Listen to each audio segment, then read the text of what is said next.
Hey everyone, I would have made this video earlier, but I did not know that the topic of this video was only for a week instead of the entire month. I was under the impression that breastfeeding awareness was for the month, and I just found out that it was actually just the first week of August, National Breastfeeding Awareness Week. So I'm already past the week mark. But if it's any consolation, this video is going to be here in perpetuity. So at least if there's any questions about it, you can always comment. You can always leave me an email if you have questions about it, because I plan to be breastfeeding for a while. And I know that you don't have questions about breastfeeding only during the first week of August.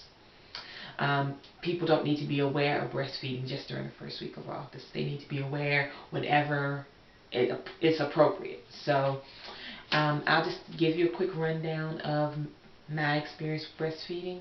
I decided to do it because my daughter is precious to me, and I knew that this was superior nutrition.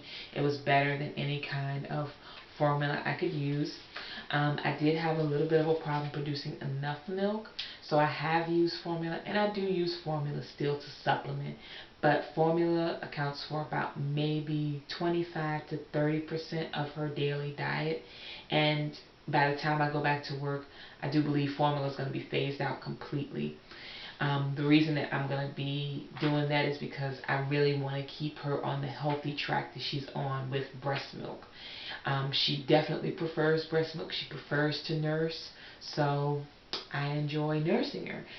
And she, how can I put it? She has a pretty big appetite, or at least she used to. It was very hard to get my body to produce enough milk, which is why I started supplementing in the first place.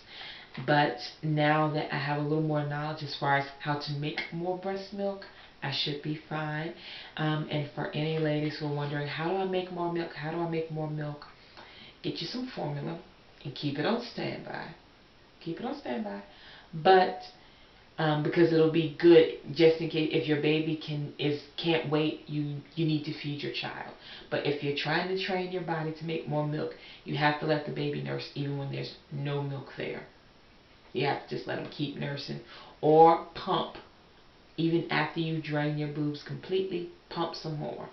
And that will teach your body that there's still a demand for it.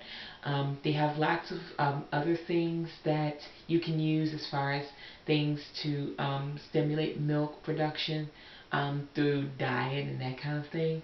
But the only thing that's been proven to create more milk is to up the production by upping the stimuli. You have to up the demand in order for the supply to be met, or to meet the demand. So, yeah, that was my only issue. I wasn't producing enough milk, but now that I know how and I've seen it work, I will definitely be producing enough milk by the time I go back to work, and I'll be pumping there.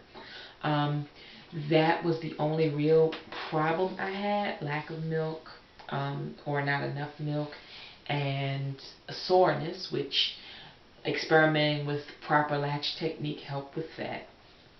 One of the benefits I've seen is that I am pretty much in all of my pre-pregnancy clothes, and I have not worked out or watched my diet. It burns a lot of calories, helps your uterus to contract, helps your body to get back into your pre-pregnancy shape, and it's also free. So, if you ever have questions or concerns about, whether a formula is good for your baby, whether or not you'll have enough money to buy this very expensive formula that your baby needs, that's not so much of an issue when you're breastfeeding, because your body's making the milk, and your baby can take it so much better than formula. I noticed such a difference with Joy's bowel movements.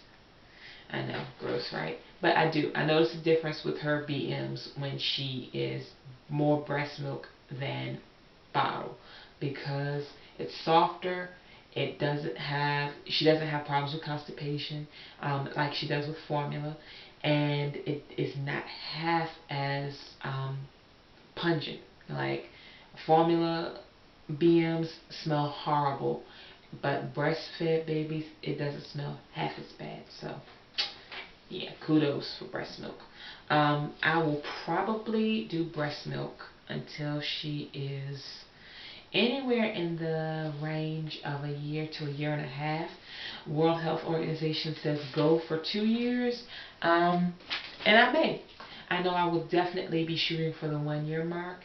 At 4 months, I'm seeing that I'm having no problems with it, so there's a very good chance I'll continue to do it. Now, products that I use. Let me grab these. I use two things to assist with breastfeeding. The first one is this lanolin by Medela.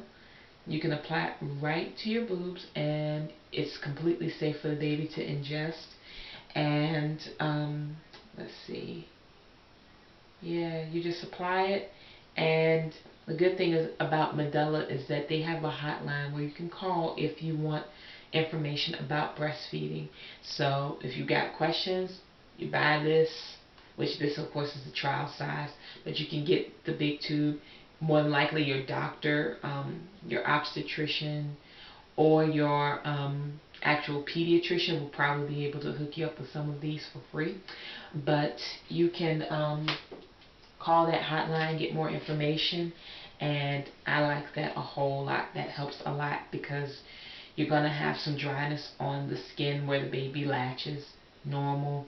If you have any experience with people who like suck their thumb, you get the concept that even though the mouth is a wet environment, it takes all the oil out of skin. The second product that I recommend is this, which is organic coconut oil. This one happens to be by the company Spectrum, but I love this.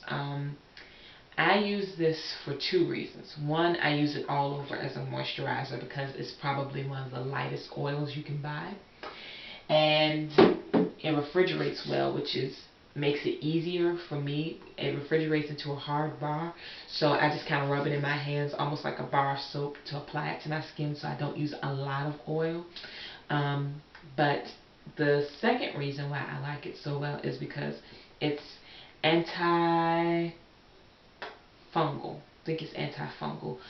What I do is I apply it to the skin on my breast. My daughter had, the doctor diagnosed it as thrush. I didn't think it was thrush. I've seen thrush. Hers didn't look like thrush. It just looked like a bit of milk buildup. But the doctor gave me a prescription for medicine for her thrush. And I said, I'm going to wait a couple days on filling this prescription and see if I can find a natural alternative to treating her thrush. And what I saw on several websites is that coconut oil fights thrush, overgrowth of yeast. So I said, I think I will try it. And I applied it to my breast, let her nurse. I didn't even swab her mouth with it. I did one damp washcloth swab with just water, just to help get some of the buildup off. Then I let her nurse and had the coconut oil on my breast after I let it absorb in my skin. And it cleared up. Haven't had any problems since with anything that looks like thrush. So just for the record, of course you'd want to talk to your doctor about it, but try it and see. It's, your doctor will probably say no, no, no, it won't work, but it's perfectly safe, and I found it to work in my case. Give it a couple days if you want to try it, and if not, then of course go ahead and fill a prescription for it. But talk to your doctor about it if you're feeling uneasy. I was willing to try it because I knew that if I researched it and my research makes sense, then it probably would work.